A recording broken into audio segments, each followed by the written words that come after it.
High, আবার এসেছি আজকে একটা নতুন ভিডিও নিয়ে। তবে আজকের ভিডিওর ঘটনাটা একটু অন্যরকম।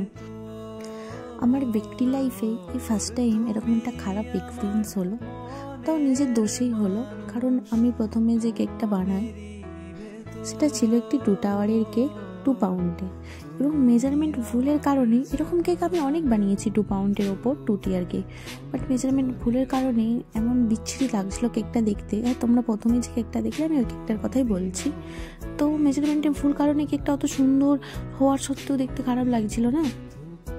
টিয়ার কেক একটু সুন্দর সাজানো মতো না হলে এই সমস্যাগুলো হয়। তো কখনো আমি এরকম সমস্যা ফেস করি না, সবসময় ঠিকঠাক মেজারমেন্টেই করি। বাট আজ হঠাৎ করে ভুলবশত হয়ে গেল, যার জন্য আবার আমাকে একটা নতুন করে কেক বানাতে হলো। এবং সেটার ভিডিও নিইনি, বাট সে কেকটার পিক আমি দিয়ে দিয়েছি এই ভিডিওটা শেষে, তোমরা অবশ্যই দেখো। আর তোমরা অবশ্যই কমেন্ট করে বলো দুটো কেকের মধ্যে কোন কেকটা তোমাদের ভালো লাগছে।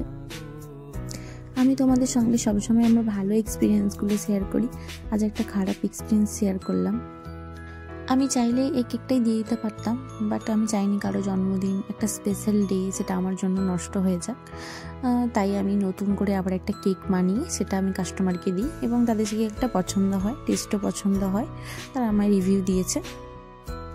আর ভিডিওটি ভালো লাগলে অবশ্যই একটি লাইক, একটি কমেন্ট আর একটি শেয়ার করে দিও। আর হ্যাঁ, সাবস্ক্রাইব করে দিও। আর এইভাবেই আমার পাশে থেকো।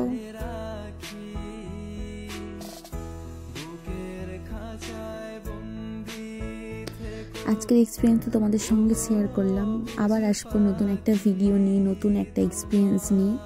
তবে আজকের মতো আসি, টাটা।